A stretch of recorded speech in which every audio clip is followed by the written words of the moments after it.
Right now, the question is. So this is a show called Nigel.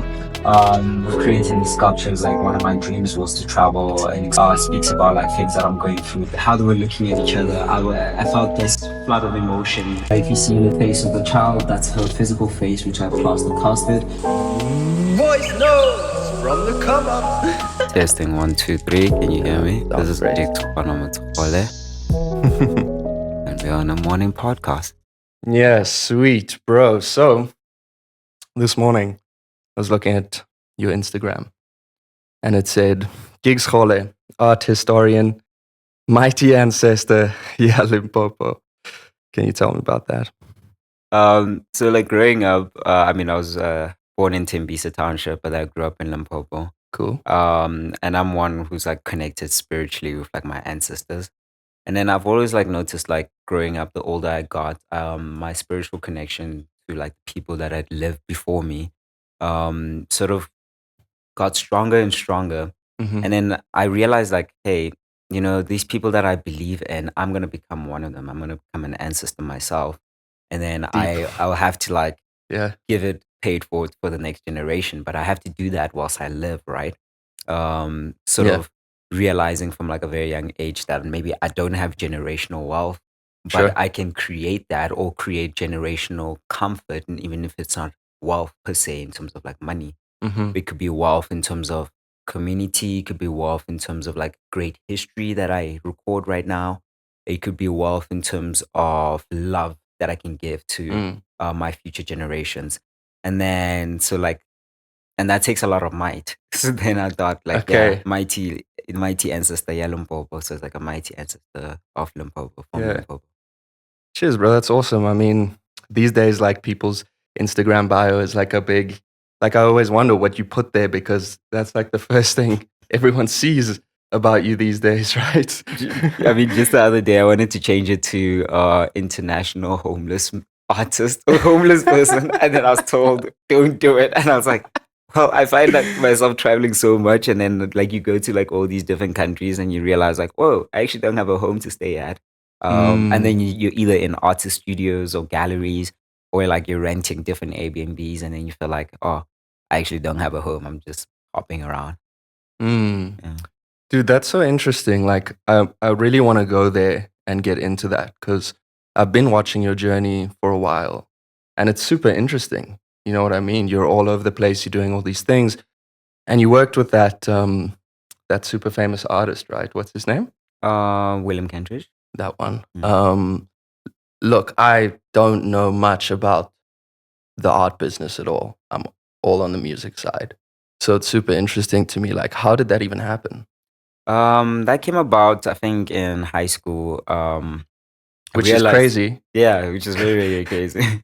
So in 2015, we were like in our last year of high school, 17 turning 18. And I just remember at the beginning of that year, I had said it to myself, like, hey, I want to do art and I want to be globally recognized, like globally recognized visual artist and become like one of Africa's #1 recognized visual artist. And I have to do this either when I'm 27 or later in my 30s. But then in order to get to doing that is I have my last year of high school. How am I going to do that? And then I try to whip up all the awards I could. I got my art colors. I got my art honors. Yeah. Won a lot of awards in school and out of school. And then I started going to a lot of gallery exhibitions and then starting to talk to like curators, gallerists. And then I started telling them that like, hey, I'm this kid from this village in Limpopo. I'm going to become a great artist. Like, but in order to do that, I need your guidance. I need your advice. How do I get there? How do I get there? But you And then- basically spoke it into existence. That's and I crazy. didn't know that. And it was literally that. And then fast forward at the end of matric, sort of word sort of came out, went around the art space, and then they're like, oh, this kid who, I mean, is doing great art and is winning all these awards, but he thinks he's going to be like one of Africa's greatest artists and Yeah. whatever. And then somehow that conversation got to William. Okay. And then I remember on like the 26th of November, I get a call from like William's assistant saying, hey, William heard about you in one of the conversation Wow. over dinner. and he would like to interview for an internship because he also heard that you're not going to university the next year and you're taking a gap year. So he's Mhm. looking for an art intern. So I Wow. remember that in January, that was my interview on the 13th of January in 2026. And then from the moment William and I had a conversation, he just kind of understood the essence of who I was and hired me on the spot. And then that opportunity then just Dude, kind of that's like so wild. threw me into a different world. Yeah. Dude, that is so wild. Um, man, like the whole thing from speaking it into existence to it actually happening at such a young age. It's crazy. It's inspiring. And for anybody who is young as an artist who's watching this, take some notes because it's so difficult to get your name out there. Absolutely. Yeah. I think the reality is like, as an artist in any sort of field, there's a level of delusion. Like you have to be delusional. You have to believe in Yeah. yourself before anybody else believes in you. Yeah. I've always had that from like a very young age because I just daydream a lot. And then I find myself sort of trapped and believing in these daydreams and these fantasies. Mm. And then the older I got, I realized like I need to back up these daydreams and fantasies with like hard work and smart work. Cheers. And I think being able to like I earned a full scholarship to go to a school like St. John's College. It Yeah. really equipped me with like resources to really understand like how to research, how to navigate spaces, how to Mm. communicate within certain environments, so that I can turn my some of my delusions and sort of my fantasies into like tangible reality. Yeah. Yeah. Amazing, bro. Like within that, what's the difference between hard work and smart work? Um, I think effort. That's the Okay. biggest difference. I think hard work lacks maybe uh connection. It lacks Okay. access. So if Sure. there isn't any sort of access, you're gonna be working. You're gonna have to work hard. Yeah. And then I think maybe in the beginning it's always work hard in order to work smart, right? So Yeah. you work hard so you understand like, oh, this is what the Totally. worth and the value it is, right? Of whatever you're working hard for and Mm-hmm.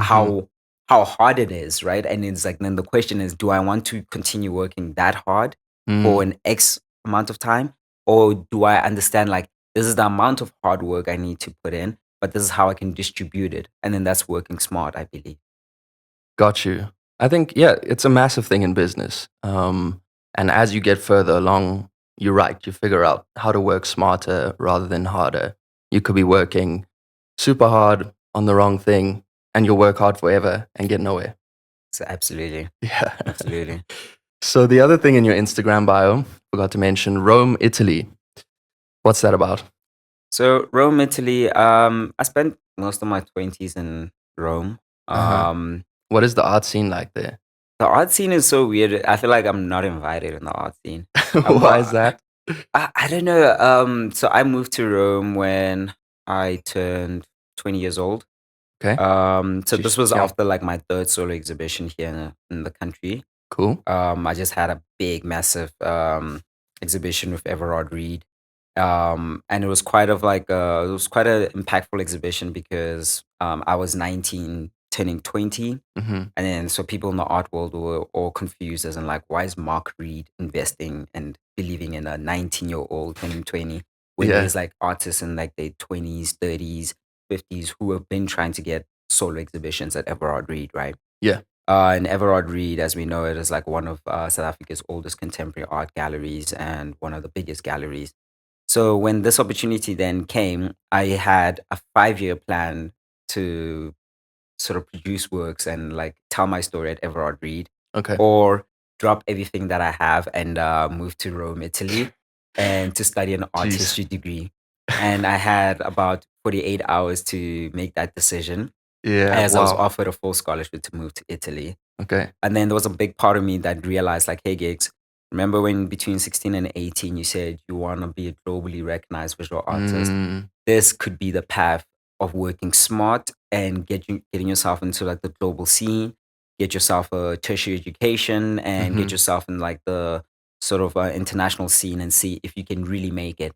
Because at the end of the day, rather try and fail, and then you always have South Africa and home to fall back on. Mm. And then after calling a couple of my mentors, they pretty much looked at me and they smiled and they laughed. They're like, Giggs, it's a no.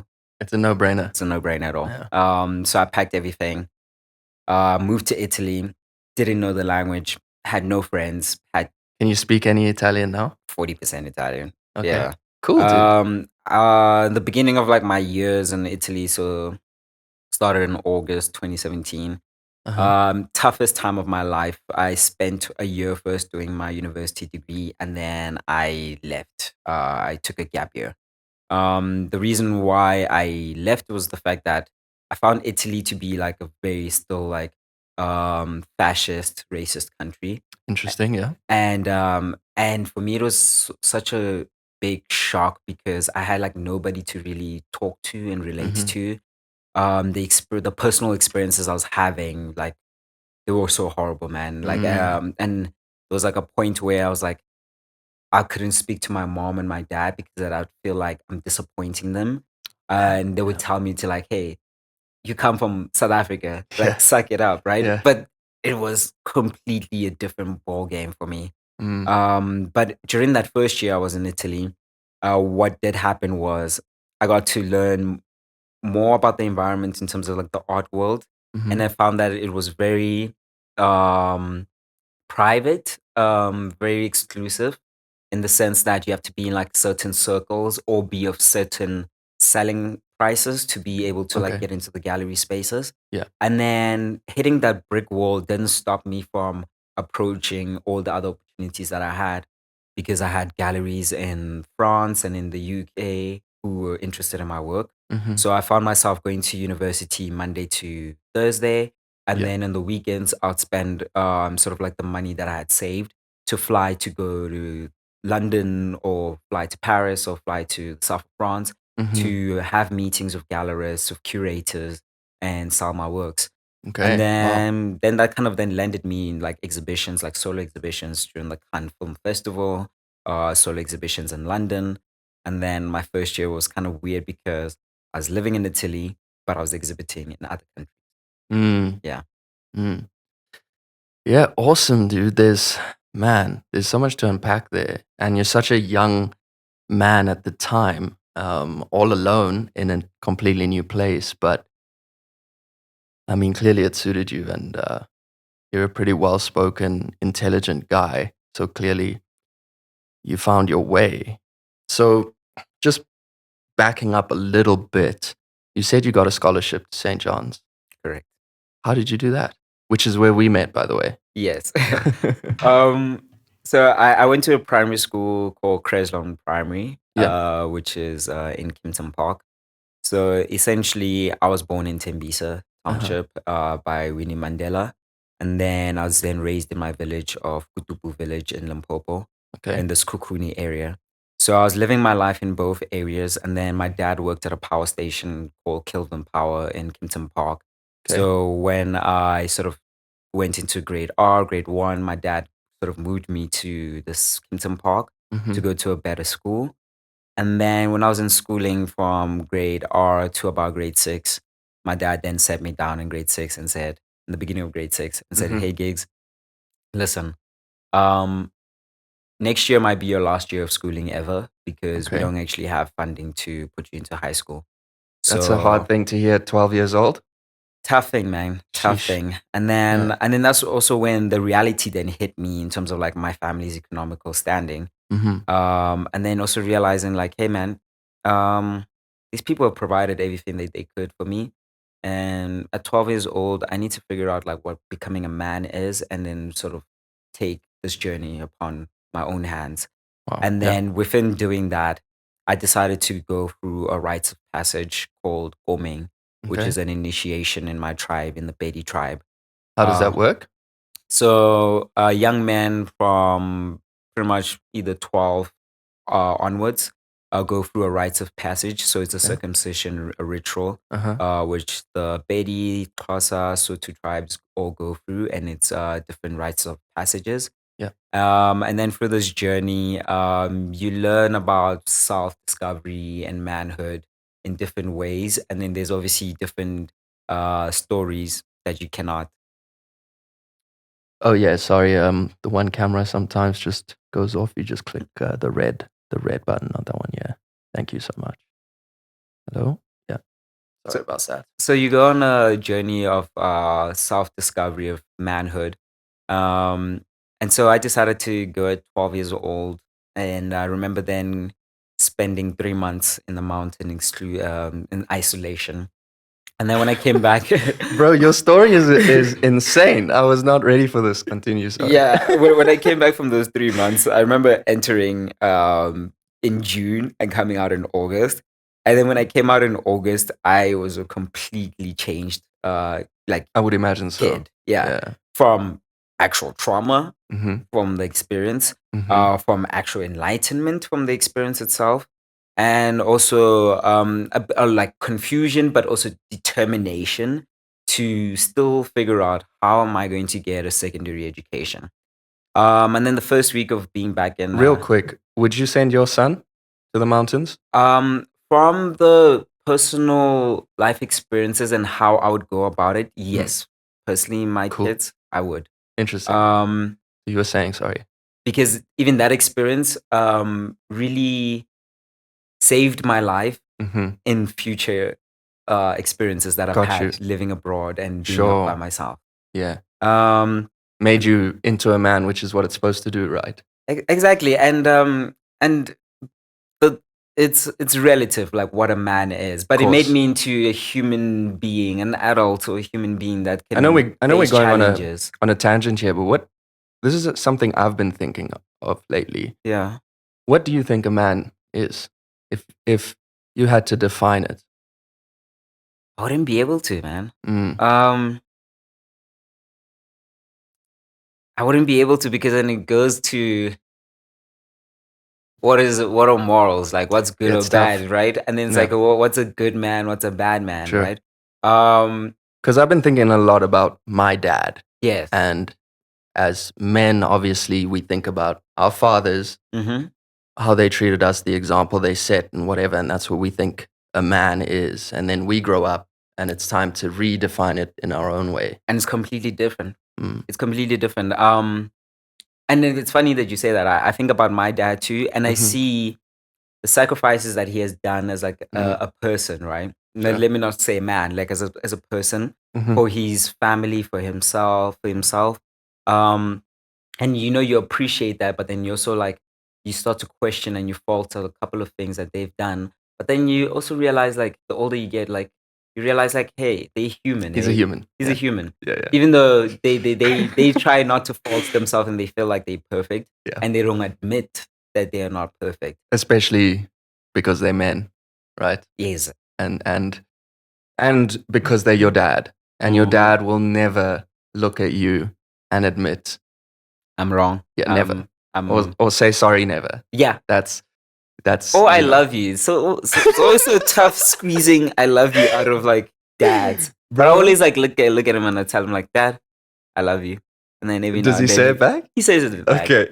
40% of the time. I don't know, man. That's some big balls. I think I'll try that next time I see my dad. I don't think he is ever. My family are more like hard in that way. It's that tough love. Like, yes, it's love, but it's never like I love you kind of thing. Like we didn't even hug, barely, But yeah. In relation to that, I feel like my dad's side of the family, tough love. Okay. Mom's side of the family, very soft. Okay. And I think it's the combination of both that I have within me that allows me to like navigate spaces, right? Sure. And like going back to like after coming back from initiation, because I had shown a lot of like that soft love to like my peers and my teachers. Imagine this, like August 27th of August, I come out, I get back to school. Mhm. People are confused about like where have I been for like, I mean, we had like 1 month holiday, but where have I been for like the last 2 months? Yeah. Do we still have audio? We've got audio. All right. And then one of my life orientation teachers sends me a form, and then the form is like a scholarship application form Okay. called the Student Sponsorship Program, SSP. Yeah. And then I look at the deadline. The deadline is July. Okay. And we're sitting in August. So I run home, I show my mom the application, and then I start like, I want to bawl out in tears, Of course. but I don't have any more tears after like just coming back from initiation. A lot of like my tears were just drained out of me. But like she could Yeah. see like I was crying in silence, right? Mm-hmm. And then she realized like, oh, this kid really would have loved to have applied for this. And I explained to her, I'm like, I feel so bad and I feel so stupid that I decided to go through this personal journey of initiation. Now I've missed an opportunity of a lifetime to apply for the scholarship and then even potentially solve this issue of like going to high school. Mm-hmm. My mom then looks at me and says, Giggs, let's apply. And I say, but it's we've passed the deadline. And then she says, no, we'll get the money and let's apply. And then the application fee for it was more than what we had for like the rest of the month, right? So then my mom decided to go work more cleaning jobs and then get loans. Mm-hmm. And then she spoke to my dad and said, we're about to apply in 2 days. Mm-hmm. You weren't living with your dad at this time? I'm living with both of them. Okay. Yeah, I'm living with both of them. And then my dad then says, guys, literally, it says the deadline is July and we're sitting in August. It'll be pointless.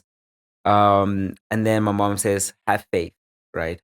And then she looks at me as like I believe in him. So we send in the application, and then 2 days later, we get a call back saying, hey, you've missed the deadline. So we could always refund you the application, or you can write the entrance exams, but except the entrance exams are in 5 days, and everybody's gotten a month to practice for them. But we can always send you the material. Yeah. And I just look at my mom and say, let's do it. Wow, bro. Let's do Obstacle after obstacle, hey? Bro, let me tell you, write entrance exams. I get selected out of 3,000 students for interviews. Out of 3,000 students, they cut it down to 100 students. Yeah. So now 2010 comes along. We are 100 students selected, and we have to do Saturday school. So I go to school Monday to Friday. Saturdays, I'm at Saturday school for the bridging program. Okay. I am now the head boy at my primary school. Okay, And cool. then I'm also trying to get like my grades up in terms of like top 10 in my school. Sure. And then now I'm also competing against like 99 other kids Yep. for an X position, because they're not even telling us how many positions are going to be taken for the scholarship. The whole year of 2010, I'm now learning how to take a taxi from like Kempton Park to Tembisa, deep Tembisa. Yeah. And then from Tembisa to Midrand to Randburg. And then Randburg is where my school is. And then from Randburg, I go from Randburg to Sandton to Joburg CBD, back to Kempton Park. My whole entire life for 2010. And this is all when you're 12 years old? 12 now, turning 13. Yeah. At the end of 2010, all my friends are like, oh, we're going to this high school, where is the head boy going? Yeah. And then it's the last week of school, and I have 0 responses from the scholarship. Yeah. Obviously, I did not apply for any local schools because my parents couldn't afford that. Sure. And then my dad starts the conversation like, hey, buddy, so you decide you're going to go back to Limpopo in December or in January, and Sure. we take it one step at a time. And then just this one day after school, my dad takes me out on like an ice cream trip. He's like, hey, you want to go get some ice cream? You want to get some food? And it's like he's giving me all these like treats, right? Yeah. And I'm so confused, and I'm also like so sad because like I'm realizing like, oh, maybe he's treating me because he knows I'm going back to the village. Yeah. And then he gets home. He's like, yeah, look through my letters and just like tell me what's important. Okay. So I'm like reading through his letters, and then there's like a letter addressed to me, and I've never had like a post letter addressed to me. Yeah. So I open it, and then it's like, you've received the scholarship. And Wow. then this is the most insane thing. And then it's like, I'm excited. And then I get a call saying, hey, you're going for an interview at CARES. Okay. So I go to an interview at CARES. And then the headmaster is so impressed with me. And then he just tells me, and he looks me in the eyes like, Giggs, you are potentially an incredible candidate. I would like for you to go to an interview at St. John's. and I Wow. will Okay. personally call the headmaster at St. John's to have an Sure. interview with you the next day. Okay. And then I have an interview at St. John's the next day. And then it was Mr. Cameron at the time. Yeah. So he interviews me and he says, well, I will give you a scholarship for full boarding for your 5 years if you come to the school.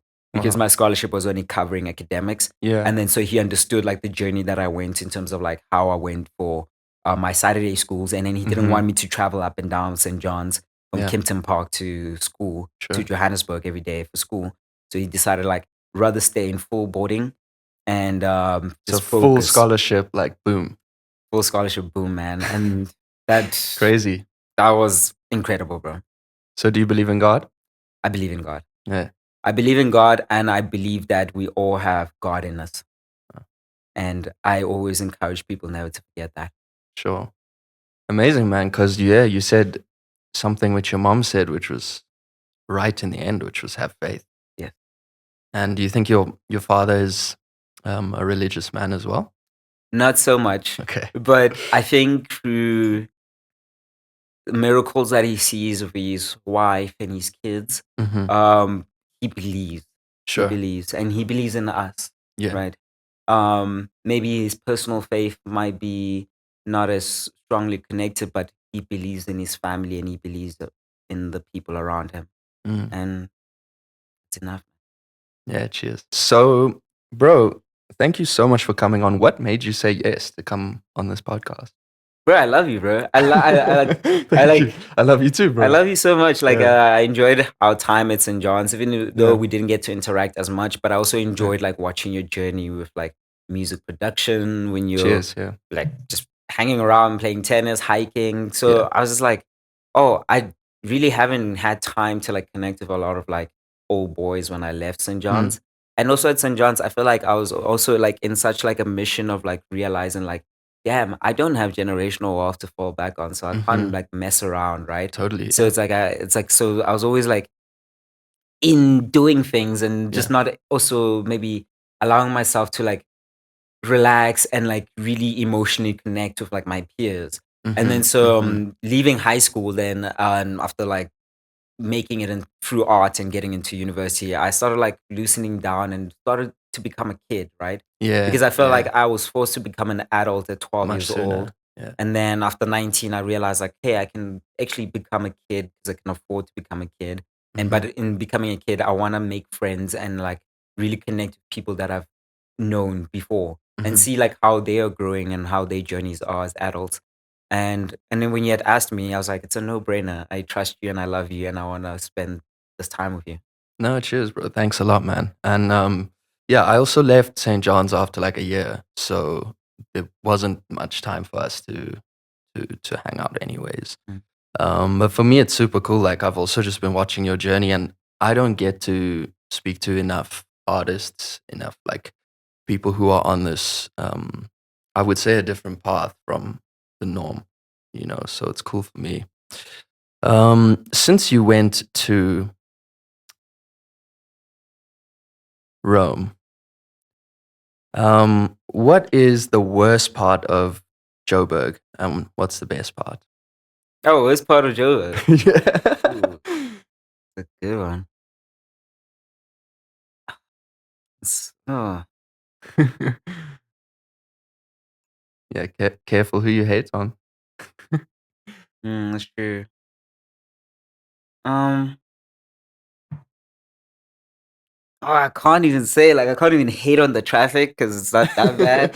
Well, there's traffic coming here this morning. That's why it's on your mind. It's nothing. Yeah, yeah. I mean, I compare it like being in Rome. Like even Joburg CBD is not that bad actually.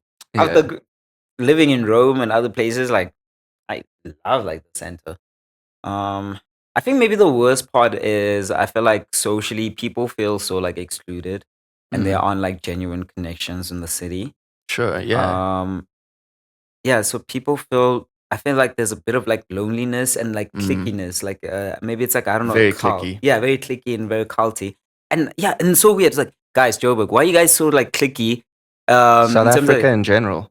What's up? please, like make friends. Let people connect with each other. Let's Let's work. break out of our different circles. Let's Yeah. work together. That's Yeah. what I would love. Yeah. That's what I that's the worst part is coming back. I'm trying to work with people, Mm. and then it's more like, oh, who do you know? Who are you? And all of that. I'm like, hey, it's about, do you like my work or not? Can we Yeah. collaborate? I would Totally. love to collaborate more. Mm. That's all. Me too, bro. And it's really tough. I think it's really tough in South Africa. There is a weird element of competition rather than work together. Mm-hmm.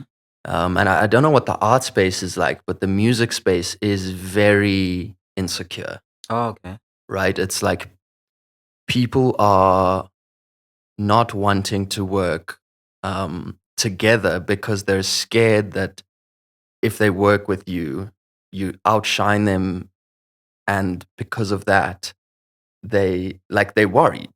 Everybody's insecure. They're worried, and it's the wrong mentality. It's like if we work together, we'll all get much richer, right?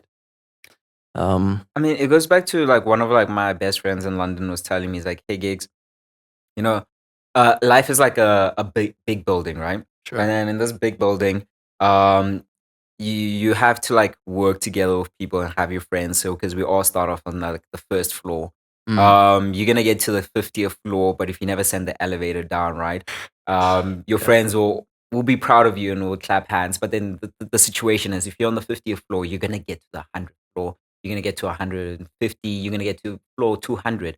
But if you realistically left everybody on the first to the 50th floor and you're sitting on 250, what's going to happen is a fight's going to break loose on floor 250, and your friends are just going to be able to watch. They're just going to watch. They can't do anything to help you because because they're stuck. They can't reach there. They can't get there. You didn't send the elevator. You didn't send the elevator. And then it's like, whose fault is that? And then when you fall down, hey, they're going to maybe catch you or not, but like, if anything, if you fall down, you're going to feel it worse because then you realize like, hey, I've been able to get through that stage, and you've experienced it, and you know what it tastes like, and you know how it feels. Yeah. But also it sucks that, hey, but I did it by myself. And when he told me that, I was like, no, I don't want to succeed by myself. It's like there's enough for all of us to succeed. And the thing is, when you grow, I grow, and that's how it should be. Yeah. So let me ask you this, because I think we're taking a turn into this. What's love to you? Love for me is compassion and smiles, warmth, the little things. Watching her wake up every morning. Okay. Yeah. That's love for me. Like watching her wake up every morning. I mean, even the fact that you guys showed up here together for me is love. Yeah. Yeah, that's cool. And it's sacrifice. It's it's sacrifice, it's pain, it's tears. Yeah. It's having another human being not judge you and fully accept you for who you are. Having somebody who like I was in like the worst stage of my life. And then just having somebody come there and then just like make you realize like, you can love again, and it's okay to love, and it's okay to feel the burden and the hate, but also understand that you are deserving to give of love, even though you feel unworthy of it or you feel depressed or anything, but you still are worthy of that. And I think that's love, that another human being can like share that with you and share that unconditionally, because they're not asking for anything back. So that just that unconditionalness is love for me. Yeah, super interesting, bro. I mean, someone said it's like the love from your pet or from your dog is the true unconditional love. Although I'm pretty sure they get upset if you didn't feed them. Yes. Right? but they pretty much just like love you no matter what you've done today. And that's a cool thing. I've been struggling more and more to define it. And I think your definition is cool because within that, you're talking about loving yourself as a very important component, and maybe somebody else sometimes makes you feel like you can love yourself, like you're worthy.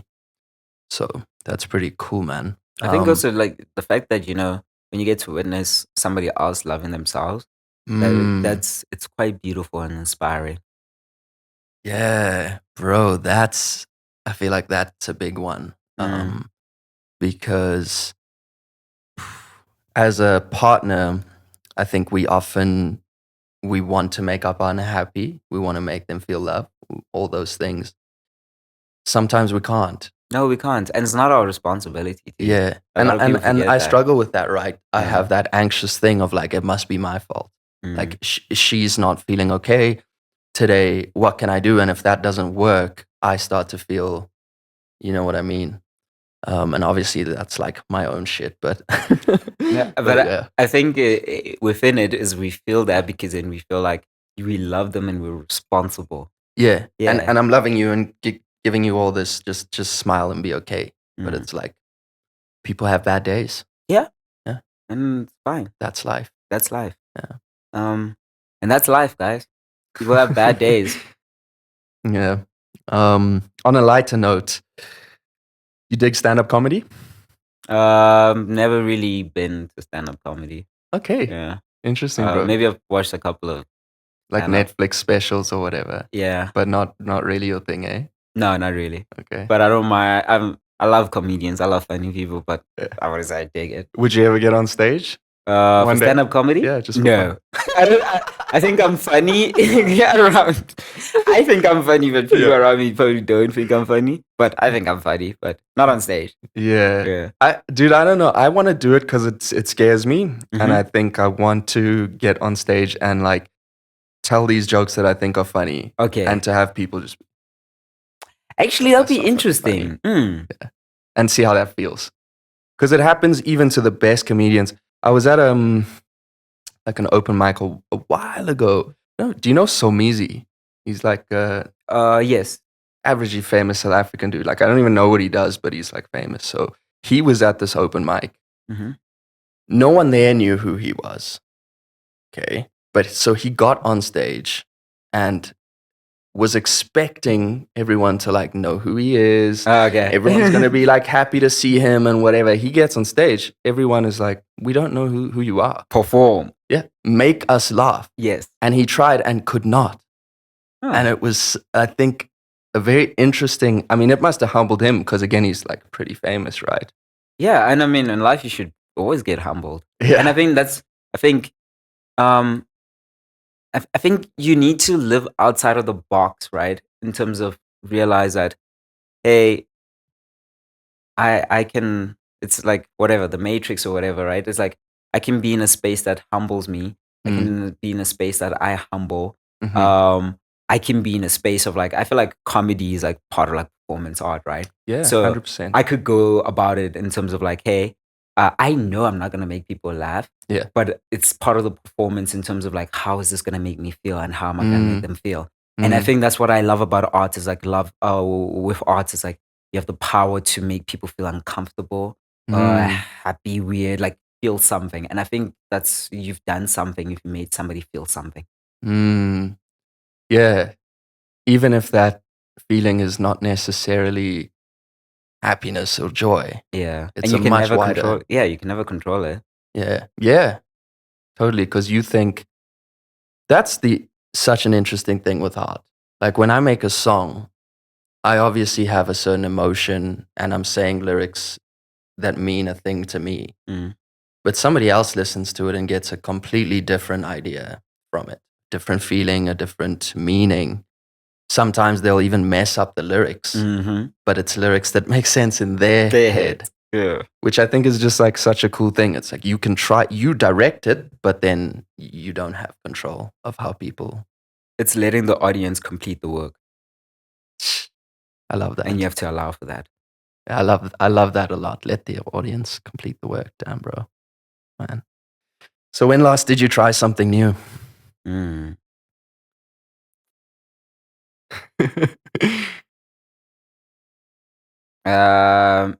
Something. Actually, I don't remember. I need to try something new. No, I don't remember. Okay, interesting. Yeah. Yeah. Maybe I've gone to new places. No, I don't remember. No, dude, it is because I think as we get older as well, there's less things we haven't done, right? But that's also like, okay, stand-up comedy is on your list now. Oh, it is. We'll go together. Okay, we'll go to an open mic together. Okay, perfect. I've got like 20 days left. 30 days. 30 days left. Let's do it. 30 days here in Joburg? Yeah, 30 days. And then afterwards, where you headed? I'm headed to Rome. Okay. And then I've got a... You going with him? Ooh, okay. Are you coming? Now, I've got like summer tours for June, July, and then I'll be back. Art exhibitions? And arts exhibitions, but more DJing. Oh, sick, yeah, so I've been producing music with like artists around the UK, Cyprus, Zimbabwe, Botswana, South Africa. It's just all music based around like 3-step, amapiano, gqom, Afro house, and then experimental electronic music. Yeah. And then so I've been going into like different townships and different sort of like regions to gather sounds, right? Cool. Because in Rome I have a collective called Sounds from the South. Sounds from the South. Yeah, SFTS. So it's SFTS, like it's a collective out. of 4 DJs, 2 Mozambicans, 2 South Africans. Out in Rome. Out in Rome, man. What's up? Out in Rome. So so this summer we're playing in like we're doing 2 confirmed residencies, one in a beautiful hotel, and then one in the woods. The woods is like our second season of it. So last year from May till October, every Friday we're playing in the woods and just like incredibly electrifying the space. Sick. And then sort of this year we're doing the same thing with a season 2. So I just wanted to come back to South Africa in December until this time to like gather and produce our own music. Cool. So that we can sort of give performances which is all based around actual sounds from the South, like sounds that we're collecting instead of just playing Southern African musicians, but actually producing with Southern African. Super cool, dude. I mean, I did click on your link tree and notice that one of the first things was like, there's music, which is, it's super awesome. Like, it's super cool. I think that more people should strive to be like you in the sense that you're willing to try. You're not like, oh no, I'm an artist that paints and therefore that's my only medium. You're like, no, I'm an artist. And if that means making music sometimes, I'm going to try it. If that means I'm going to try it, but I'm just going to be this artist. It's like language, man. Like there's different forms of communicating, different languages to communicate, different ways, right? So I see it as that, like it's just different ways for me to communicate my stories and like my feelings that maybe I can't necessarily communicate through a painting, or maybe sometimes I can't necessarily communicate through a sound, and it's like finding the balance between the two. And I'm willing to discover.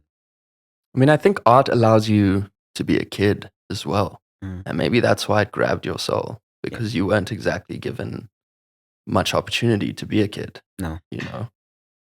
So no, that's true. Yeah, it's kind of interesting, man. So I love this one. Something I was thinking about. What was the last vivid dream that you had? Okay, well, we were talking about it this morning. Okay. So every morning we talk about our dreams, like what did you dream about? Okay. So this morning I realized when it was my turn to talk about it, I was like, I don't remember it. And then as we're driving in the traffic, I was like, oh, I remember it, because the car was like stopping in front of me. Okay. So in this dream, I was just running a lot of tasks and side missions. I don't know, like as if like it was like Uber Eats or something like that. Okay, gotcha. And then I was missing something, so I couldn't pay for something. He's a drug dealer at night. Yes. So somebody took the lights of my Skyline and the backlight, and then they're like, I'll hold on to that. And as I was driving off, I realized like, hey, I'm missing like a whole brake light. But it was so weird because it felt like a Lego piece that was just pulled off. And then the guy was like, oh, we will hold on to this until you pay whatever you need to pay, right? Okay. And then I was like, okay, cool, I'll come back and fetch it. And then I drove off. And then as we were driving in the traffic today, I was like, oh, I'm missing one brake light.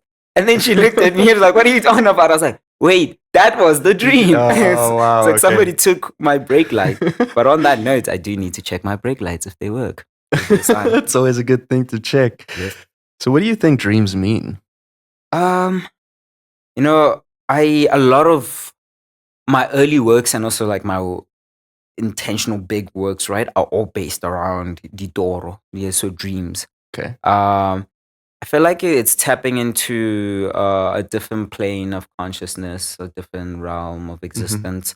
Sometimes I felt like I've had dreams which have shown me the future. Sometimes I've had dreams that shown me the past. Bro, I've created, and also sometimes I like dreams are like a way of like sort of like other spirits and other realms like to communicate with us, right? Yeah. And I'm quite spiritual in the sense like I've had a lot of instances where I've had dreams and then I've communicated the dreams through art paintings, and then those art paintings have then either saved somebody's life or something incredible. So this one painting I had worked on, the painting is called Life Implies Death. So I started the painting in about 2018, and then my studio then flooded. And then my gallery flooded. I had to close my gallery. Then my studio flooded, and then I had to like close down my studio. And then there was like, and then but before painting the actual painting, so I kind of prepared the canvas and everything as all of this drama is happening in my life. And then I got into a car accident in my car where I got hit, and then I started like working on the piece itself. And then 2 weeks later, I get into a car after an SABC interview. I get into a car accident in my sister's car because I was using her car to go to the interview. And then after that, I was so numb and like traumatized, and like I didn't go for therapy, and like I didn't go get checked out. And then I just painted like this painting called Life Implies Death. And then it's like a man looking at an animal and then just realizing like, you know, existence of life can be taken away from us in an instance. Just like when if I'm in the village and I either slaughter a chicken, that chicken's life is taken out in an instant, and it never had a choice, right? So then I just did like a man facing animal, and then on the other side I spray painted Life Implies Death. And then I had a dream about like writing a message behind, and also like symbols, right? And then fast forward 4 months later, I travel with this painting to London, and then in Trafalgar Square I have a solo exhibition. And then I go for lunch, and then when I come back from lunch, this lady is sitting there looking at the painting, and she was just sitting there for like 1 hour, according to my curator. Wow. And then my curator says, Giggs, this lady hasn't moved from this painting. I think you should go talk to her. And then as soon as I start talking to her, she's like, tell me about this painting. And then I tell her like my experiences about the car accidents and everything and how it made me feel. And then I explain to her, I don't know, I had this weird dream about writing something in the back. And then she says, I literally had a dream about, she said, I was about to unalive myself this morning. And then something told me to come to this gallery. And then the message was this. And I literally came to the gallery and I read the message behind your painting. I am so sorry that I opened it and I see it behind the painting. And then she just started crying. And she says, this is giving me a reason to understand that to live is to defy death, but my life is worth living. Wow. That is so deep, bro. Yeah. And I sit there and I'm like, I can't explain that. Yeah. And it's not the first occurrences in terms of the work I make. And then and I think every time I almost give up, I'm always like pulled back and made to realize like this work that I make hasn't only just healed other people, it's healed me. And it's also allowed me to travel the world. And also, I don't know, there's something bigger with the work, and I have to be patient with it. Even when things are tough and I don't understand maybe certain techniques, I have to be patient with it and go on this journey. No, amazing. It's yeah, when stuff like that happens, it sort of gives you goosebumps, right? Yeah. Yeah. And clearly you are on the path that you're supposed to be on. And it's super amazing. Like, I think what art can do for people, but also what people do for people, Exactly. you know, and trying to use your art to do that. It's an amazing thing, bro. It really is. And I think everything that you've been through was obviously necessary for your soul so that you can now be this other thing. Do you know what I mean? Mhm. Like, so that's, yeah, it's an interesting thing how it all works, you know? And these are the things that make me have more faith, like what we were saying earlier, because you can't really explain them. You can't. Yeah, You can't. man. So on that note, and you obviously don't have to have a very specific answer for this, but what are you trying to achieve in life?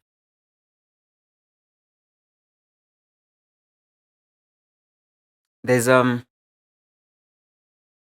always trying to achieve different things because I have multiple personalities. Yeah, me And too. Don't yeah. worry. So I'm trying to please everybody. Yeah.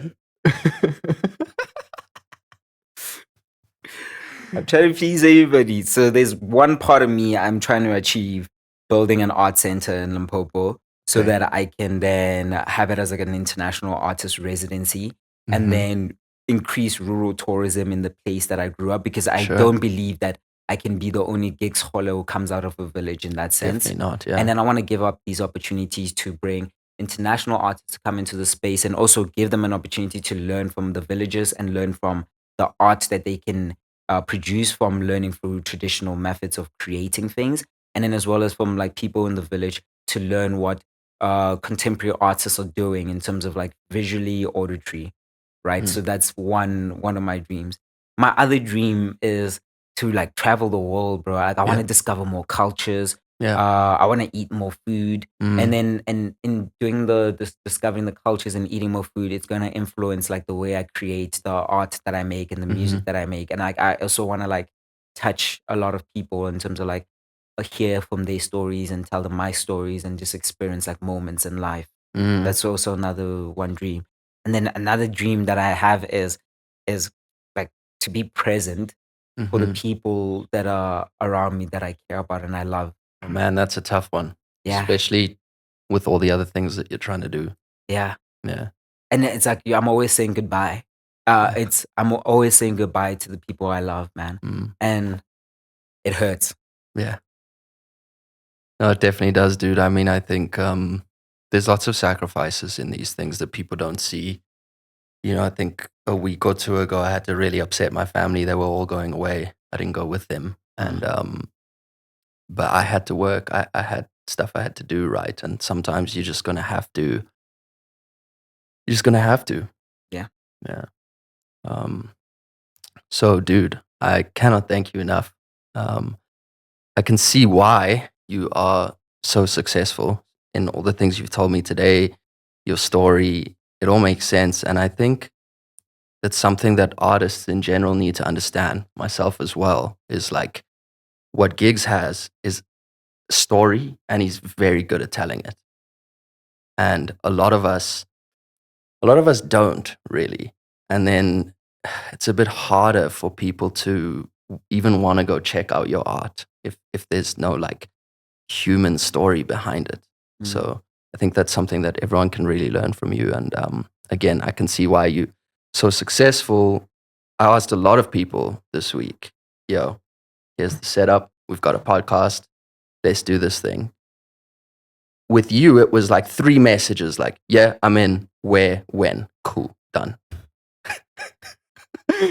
This is the most busy guy I asked as well. So you can see why he's so successful, because there's a lot of people who have nothing going on this week and they're not here. So thank you very much for coming, and I hope we can do it again soon, Oh yes, I'm excited for the Sweet. next one. brother. On my last note, you guys are starting a podcast as well, eh? Oh yeah. So we started like this podcast. First episode was in Cyprus. Okay. We shot it a week before I was meant to leave. Okay. And then I was then meant to leave, and then I missed my flight Okay. because I wasn't allowed on the flight. And then I had to then get lawyers to make sure I extended my visa so I don't get deported from the country. My word, dude. And then we shot the second episode. And then after that, we've been kind of like wanting to like shoot different episodes in every country that we travel Yeah. to. So right now we've just been very lazy. I think that's the problem. But we're going to sort that out. So we're gonna like, because we travel a lot, right? Yeah, And yeah, it's tough to do it that way. Yeah, and we live quite like a nomadic life. Yeah. So but that's why our equipment, everything fits in our either bags or cars. But right now we want to tell like the stories of like the journeys that we're going through, the Yeah. story of like how our relationship is like developing, and like how our relationship with life is also developing. Mhm. Because I think like being together, we are sort of like um sort of getting to understand life in a different sense, like not even just as partners, but as human beings. Mhm. Just by being around each other's vicinities. I always say like she inspires me in a different way than I've been inspired before, and Mhm. I mean, she expresses that I inspire her, but like sometimes I feel like I don't, and then she also feels like she doesn't, but that's Mm. also okay. And it's just we want to talk about these things in our podcast about like experiencing of life. Yeah, cool, dude. I think you guys have lots of value to add. So it's super awesome that you're doing it. You know what I mean? Just keep pushing, bro. You just like me, just all over the place. Like, let's do it. Let's make music. Let's shoot a podcast. Let's make art. Let's like, we're gonna die, right? Yes, Let's we just are do it. gonna die, so just do it. Just do it. Again, brother, thank you so much for coming on. We'll do it again soon. Amazing. Bro. Sweet. Legend.